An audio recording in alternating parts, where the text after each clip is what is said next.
Bueno, vamos a hacer una precisión con el cálculo de las entalpías de cada uno de los efectos. Una vez que ya calculamos los EPs de líquido 1, 2 y 3, vamos a calcular las entalpías de cada uno de los efectos. Para el primer efecto no hay mucho problema, porque la entalpía la podemos calcular.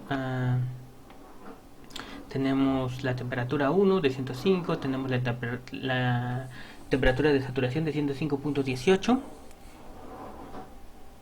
tenemos el incremento del punto de ebullición de punto 3 y tenemos la temperatura de saturación de 121.1. Entonces la entalpía 1, o sea, la entalpía con la que va a salir este, este vapor, que este vapor sobrecalentado, va a ser igual a la entalpía de saturación TS2, o sea, la temperatura que salga aquí, más el incremento del punto de ebullición. O sea, a final de cuentas, esta es la entalpía de un vapor sobrecalentado. Entonces, vamos a tener un valor de la entalpía de saturación a TS2 va a ser igual a 100 TS2 121. A TS2, perdón. A TS2 de 105, perdón. De 105.18. Entonces, la entalpía de saturación del vapor va a ser de 100 a 105.18. Entonces, si lo buscamos en las tablas de vapor, está 105 y 110. Entonces debe de tener un valor entre 2683 y 2691. Entonces nos da un valor ya interpolando de 2684. Más el CP, que lo tomamos constante, el CP del vapor, por el incremento del punto de ebullición, que es 0.36, nos da una entalpía 1 de 2685, que es la entalpía con la que va a salir de esta, de este, es la entalpía de este vapor. Entonces aquí tenemos, ¿qué sería? Aquí tendríamos la entalpía número 1. Ok. Luego, para calcular el calor latente de vaporización, pues aquí no hay mucho problema porque tenemos el calor latente que está entrando menos, o sea, el calor, la entalpía con la que está entrando el vapor menos la entalpía con la que está saliendo el líquido. Entonces, los dos tienen una temperatura de 121.1. Entonces, por lo tanto, aquí si nos vamos a las tablas de vapor, tenemos el valor de 121.1. 121.1. La entalpía del vapor va a estar entre 2206 y 2713. 2706 y 2713. Nos da un valor de 2708. Y la temperatura y la entalpía del líquido pues va a ser la que la posterior, ¿no? Un valor más bajo, que está entre de 503 y 524. Entonces nos da aquí un valor de 508. Entonces la resta de esta entalpía menos esta entalpía, vamos a obtener en el calor latente de condensación. Pero, o el calor latente de vaporización, que sería prácticamente lo mismo. Pero este método no va a ser el mismo para el efecto 2 ni para el efecto número 3. ¿Sí? ¿Por qué? Porque ya lo vamos a ver aquí. ¿Cómo calculamos? Bueno, para calcular la entalpía 2, pues va a ser igual a la entalpía a la saturación número 3, o sea, del vapor a la temperatura de saturación 3, más el incremento del punto de ebullición por el CP.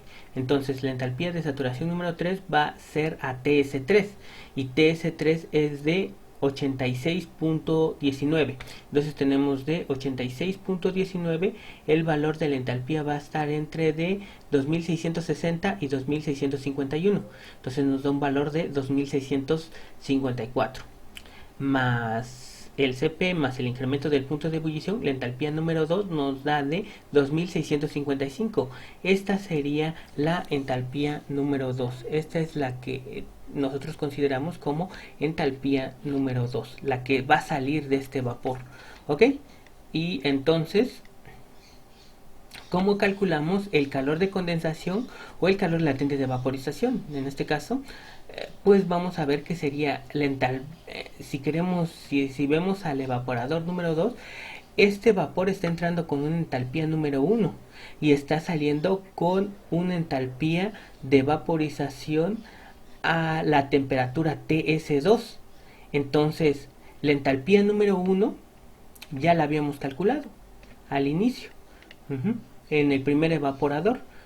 Entonces, esa entalpía número 2 va a ser de 2655. Entonces, esta la jalamos directamente del cálculo anterior. ¿Sí?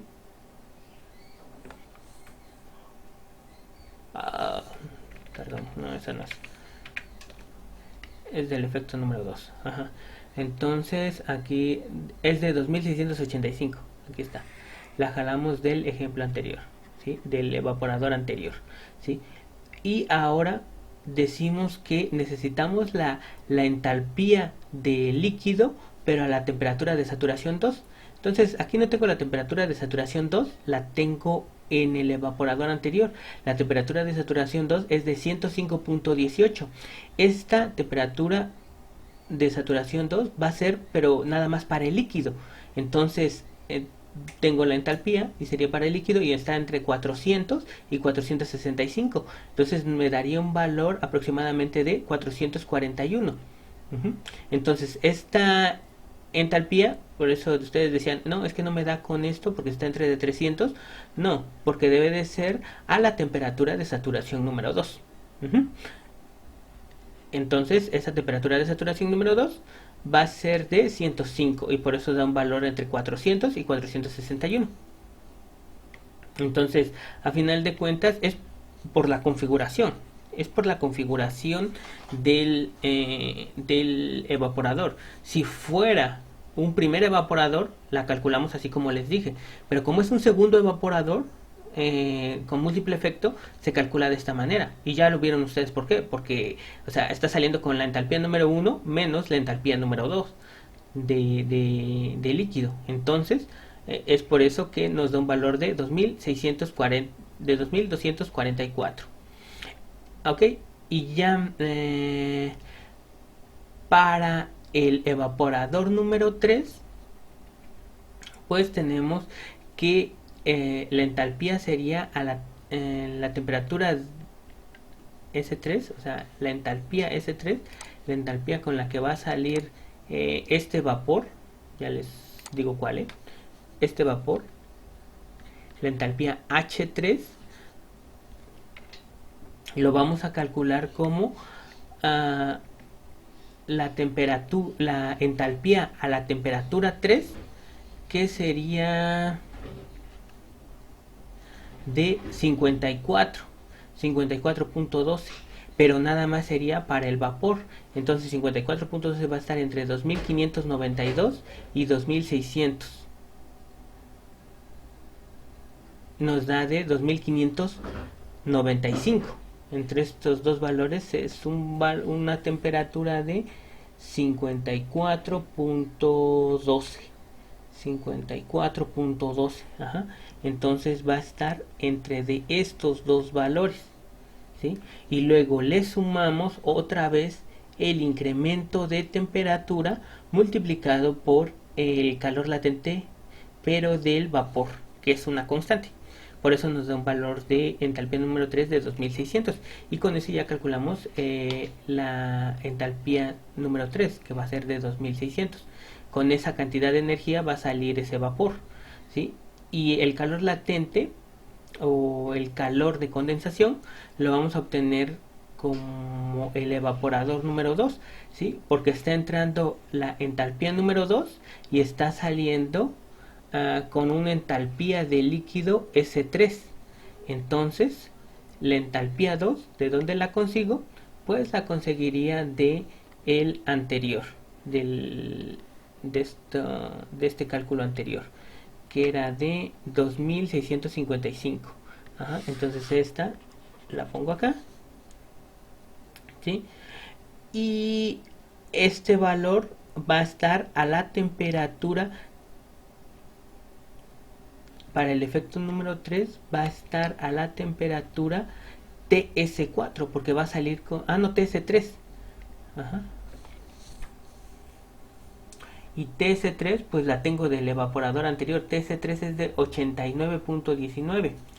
Entonces este sería un valor de 89.19, que sería entre estos dos valores. Lo voy a poner aquí otra vez. Lo voy a poner acá. Y se supone que va a estar entre estos dos valores de 89.19. Entonces estaría entre de estos dos, entre de 355 y 379. Me da un valor de 361 a 89.19. Y este valor sería el que está acá. Por ejemplo, este sería el valor anterior. ¿Sí? Nada más, este procedimiento era para los efectos número 2 y número 3. Y ya vimos por qué.